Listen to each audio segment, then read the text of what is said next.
नमस्कार दोस्तों, आप सभी का रोचक कथाएं में स्वागत है।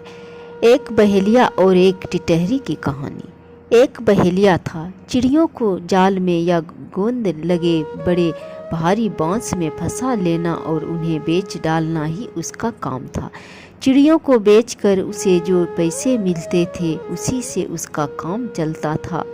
एक दिन वह बहेलिया अपनी चादर एक पेड़ के नीचे रखकर अपना बड़ा भारी बांस लिए किसी चिड़िया के पेड़ पर आने का इंतजार कर रहा था और वहीं पर बैठ गए। इतने में एक टिटहरी चिल्लाती दौड़ी आई और बहेलियों की चादर में छिप गई।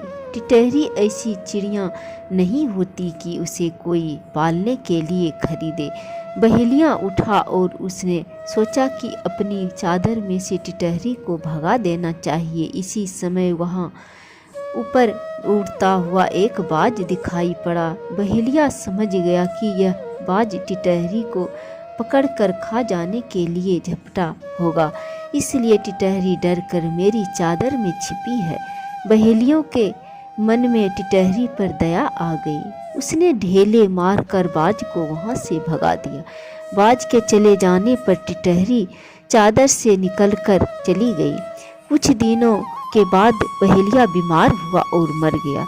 यमराज के दूत उसे पकड़कर यमपुरी ले गए।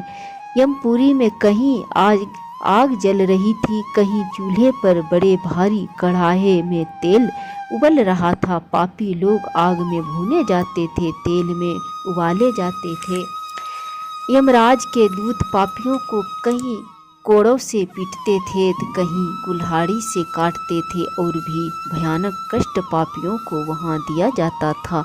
बहेलियों के वहाँ जाते ही वहाँ सैकड़ों हजारों चिड़ियाँ आ गई और वे कहने लगी, इसने हमें बिना अपराध के फंसाया और बेचा है।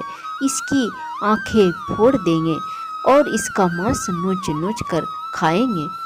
बेचारा बहेलिया डर के मारे थर थर कांपने लगा। उसी समय वहाँ एक टिटहरी आई। उसने हाथ जोड़कर यमराज से कहा, महाराज, इसने बाज से मेरे प्राण बचाए हैं, इसको आप क्षमा करें। यमराज बोले, यह बड़ा पापी है, सब चिड़ियाँ इसे नोचेगी और फिर इसे जलाया जाएगा और कुल्हाड़ी से काटा जाएगा, लेकिन यह छोटी टिटहरी इसको बचाने आई है। इसने एक बार इस चिड़िया पर दया की है, इसलिए इसको अभी संसार में लौटा दो और इसे 1 वर्ष जीने दो। यमराज के दूत बहेलियों के जीवन को लौटा दिया।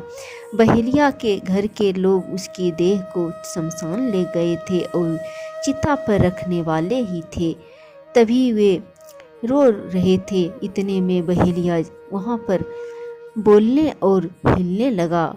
उसके घर के लोग बहुत प्रसन्न हुए और उसके साथ घर लौटे। बहेलिया को यमराज की बात याद थी। उसने चिड़ियाँ पकड़ना छोड़ दिया। अपने भाइयों से भी चिड़ियाँ पकड़ने का काम उसने छुड़ा दिया। वह मजदूरी करने लगा। सवेरे और शाम को वह रोज चिड़ियों को थोड़े दाने डालता था। बहुत सी चिड़ियाँ उसके दाने खा जाया करती थी। अब रोज वह भगवान की प्रार्थना करता था और भगवान का नाम जपता था, पूजा पाठ करने लगा। इसे बहेलियों के सब पाप कट गए। 1 वर्ष बाद जब वह मरा तब उसे लेने देवताओं का विमान आया और वह उस पर विमान पर बैठकर स्वर्गलोक को चला गया। जब भी हम लोग जीवों को कष्ट देते हैं तब जीव बहुत दुखी होते हैं और उसका फल हमें भुगतना ही पड़ता है। तुम्हें भी किसी भी जीव को कष्ट नहीं देना चाहिए। सभी जीवों पर दया करनी चाहिए। जो जीवों पर दया करता है उस पर भगवान प्रसन्न होते हैं। पर हित सरसी धर्म नहीं भाई, पर पीड़ा सम नहीं अधमाई। कथा समाप्त हुआ।